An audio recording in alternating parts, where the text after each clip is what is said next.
하나님께서 우리에게 주실 말씀은 민수기 35장 22절에서 34절까지 말씀입니다. 찾으셨으면 한 목소리로 읽겠습니다. 시작.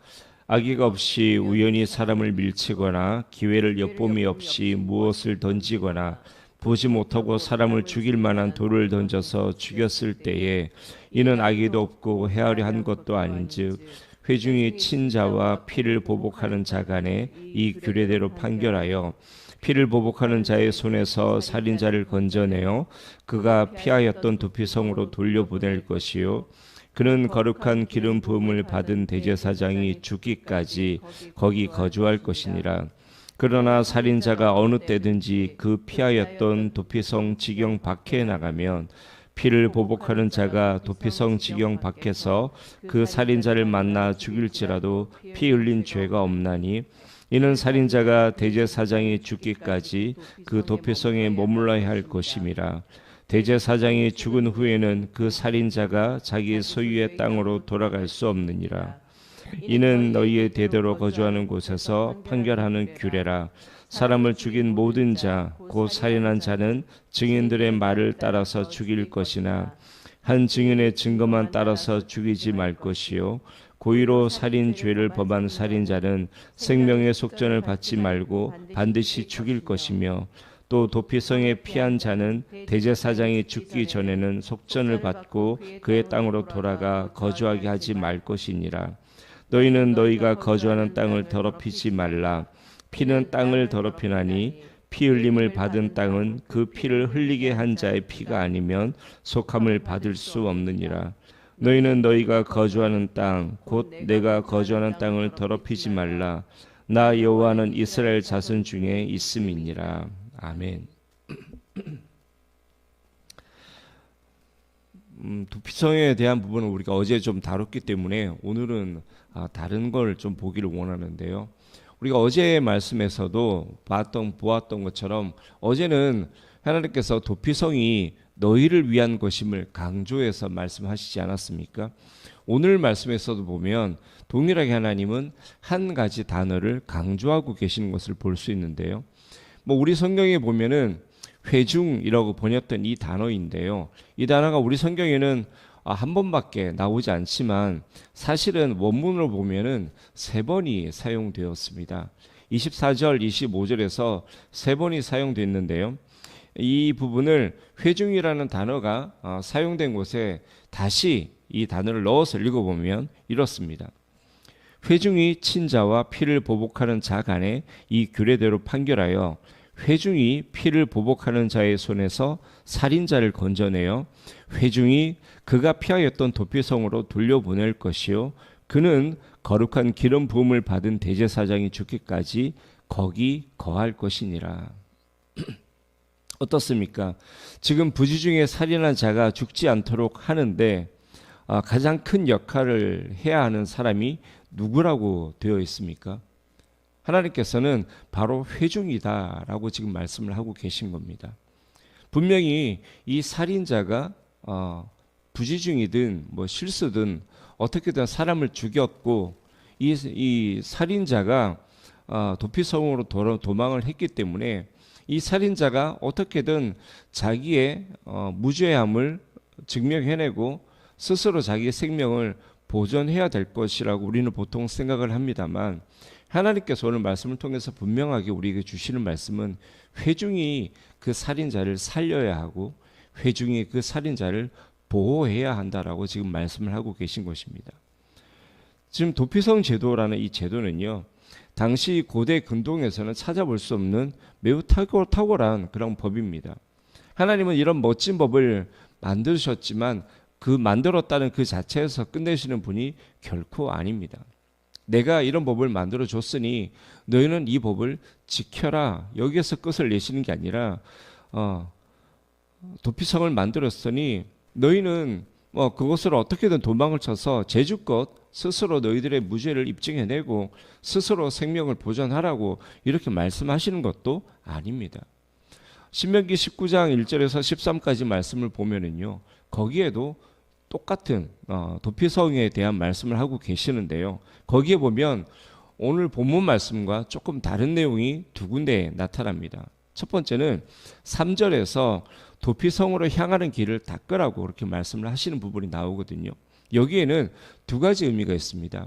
하나는 가능하면 이스라엘 땅 어디서든지 도피성까지의 거리가 너무 멀지 않도록 적절하게 배치하라는 그런 의미고요. 또 하나는 누가 봐도 우리가 보통 그렇지 않습니까? 도피성으로 도망갈 그런 형편이라면 그 마음이 얼마나 조급하겠습니까? 그죠? 하지만 그 어느 누가 보더라도 살인자가 아무리 조급한 마음에 보더라도 도피성으로 향하는 이 길만큼은 혼동하지 않고 제대로 찾아서 바로 돌아가지도 않고 헤매지도 않고 바로 도피성으로 갈 수 있도록 그렇게 길을 정비하라는 말씀인 것입니다. 그래서 이스라엘 백성이 레위 지파에게 이 준 도피성들을 보면은요, 거리를 고려해서 지정했다라는 것을 우리가 알 수 있고요. 그리고 8절 9절 말씀을 보면은 이 가나안 땅을 온전히 차지하고 나면 새 성읍을 추가로 도피성으로 지정하라고 그렇게도 말씀을 하십니다. 하나님께서 처음에 요단강 동편의 새 성읍 그리고 서편의 새 성읍 이렇게 도피성을 만들라고 말씀하신 이유는 이스라엘 백성이 가나안 땅을 온전히 차지하지 못할 거라는 사실을 아셨기 때문에 그렇게 말씀하신 거예요. 하지만 그들이 하나님의 말씀에 순종해서 살면 그들이 복을 받아서 훨씬 더 넓은 땅을 차지하게 될 건데, 그렇게 되면 요단강 서편에 새 성읍을 더 도피성으로 지정하라고 말씀하시는 겁니다. 물론 그런 일은 일어나지 않는데요. 하나님께서 이렇게까지 말씀하시는 이유는 이 도피성은 결코 유명무실한 곳이 되어서는 안 된다라는 것입니다. 실제로 사용되고 실제로 도피성으로 인해서 사람이 생명을 구하게 되고 무죄한 피가 가나안 땅에 뿌려지지 않도록 하기 위해서 이 부지중에 살인한 자가 보복자의 손에 죽지 않고 빠르고 안전하고 그리고 확실하게 도피성으로 도망갈 수 있도록 가까운 거리에 도피성이 있도록 하라는 말씀이고요. 또 아무리 도망 중이라고 하더라도 급한 마음에 길을 잃지 않도록 잘 정비하라는 말씀인 겁니다. 그런데 거기서 끝나서는 안 되는 것이 오늘 말씀을 통해서 우리가 알 수 있는 사실입니다. 언제나 그렇듯이 하나님의 도우심이 실제적으로 나타나는 것은 사람을 통해서입니다. 하나님께서 부지중에 살인한 자를 구원하시기 위해서 이 도피성이라는 제도도 만드시고요. 또 누구라도 도피성을 통해서 생명을 보존할 수 있도록 가능한 모든 환경까지도 다 갖추도록 하셨지만 정말 중요한 것은 사람이죠.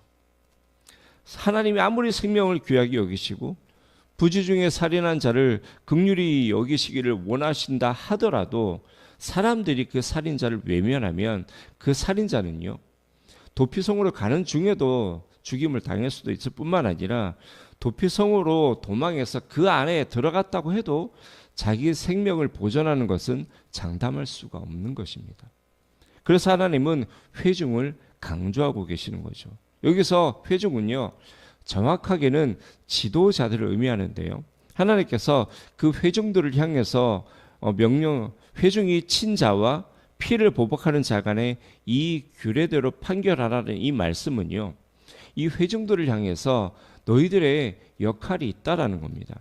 그 역할이 뭐냐면 죽임을 당한 자와 살인자 그 어느 쪽에도 치우침 없이 자세하게 심리를 해서 공평하게 판결을 내리고, 그렇게 판결을 해서 죄의 유무가 가려지면 공동체가 그 일을 담당하도록 하는 역할, 그것이 바로 회중 지도자들에게 있다라는 말입니다.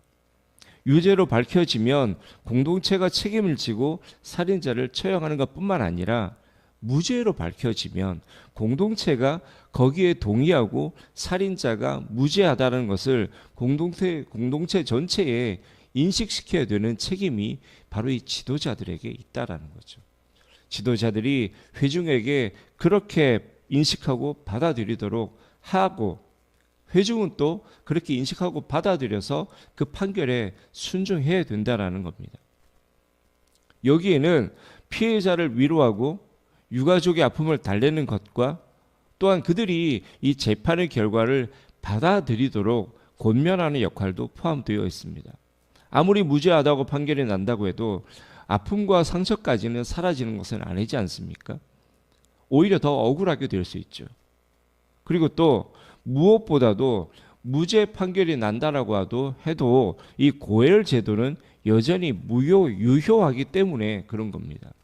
보복자가 판결을 무시하고 보복을 감행한다라고 하면 이 회중들이 그거를 막아야 한다라는 거죠.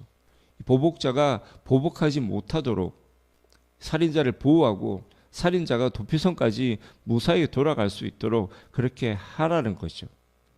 그리고 회중들 중에는요, 가끔 보면 다른 생각을 가진 사람들이 있을 수 있죠. 그런데 여기서 하나님께서 회중이 규례대로 판결하라고 말씀하신 여기에는 실제로 그들이 판결을 내린다는 뜻이 아니고요. 하나님께 재판을 맡은 자가 무죄 판결을 내리면 그들의 생각이 어떠하든지 자기들의 생각을 내려놓고 그 판결을 받아들이고 피해자들도 그 판결을 받아들이도록 만들어야 한다는 의미가 들어 있습니다. 거기에는 괜히 피해자를 개인적으로 찾아가서 피해자를 자극하는 그 어떤 언행도 있어서는 안 되고 이간질을 해서도 안 되고 뒷담화나 뭐 요즘 가짜 뉴스 많지 않습니까? 이렇게 가짜 뉴스를 만들어내는 것도 안 된다라는 것을 의미합니다. 그리고 회중이 피를 보복하는 자의 손에서 살인자를 건져내어 회중이 그가 피하였던 도피성으로 돌려보내라는 이 말씀은요, 살인자가 도피성으로 도망치는 것부터 시작해서 재판의 모든 과정과 재판 후에 이 살인자가 다시 도피성으로 가는 것까지 그를 도와야 한다라는 것을, 그 모든 과정 중에서 이 살인자를 보호해야 한다라는 것을 의미하고 있습니다. 일단 재판을 통해서 분명하게 죄의 유무에 대해서 판결이 나오기까지는 살인자가 도피성으로 가는 것을 방해해서도 안 되고, 또 재판 과정에서도 철저하게 중립적이어야 하고, 판결 후에는 개인적인 의견이나 생각은 다 내려놓고 철저하게 판결에 따라야 한다라는 그런 말씀을 하고 있는 거죠. 대단한 법률이지 않습니까? 판결이 날 때까지는 심증이나 인간적인 관계 때문에 피해자의 편을 들어서도 안 되고, 또한 살인자를 죄인 취급해서도 안 된다라는 말씀을 지금 하고 있는 거예요. 지금 요즘의 법을 보고 있는 것 같지 않습니까? 이것이 하나님께서 회중을 강조하신 의도입니다. 하나는 뭐냐면요, 한 지체의 문제는 공동체 전체의 책임이라는 거고요. 특히 우발적이었던 실수였던 살인자를 구원하는 이 일은 공동체 전체가 한 마음이 되어야만 가능하다라는 겁니다. 하지만 이때 인간적인 관계나 감정에 치우쳐서는 안 되고 오직 하나님의 공의대로 모든 것이 진행되어야 한다는 것을 보여주고 있는 거죠. 이것은 교회에도 그대로 적용되어야 하는 원리입니다. 교회에 일어나는 모든 일은요, 공동체의 책임하에 있다는 것을 우리는 기억해야 합니다. 그게 개인적인 일이든 한 가정의 일이든 모든 문제는 교회 공동체의 일이고 또 공동체의 책임입니다.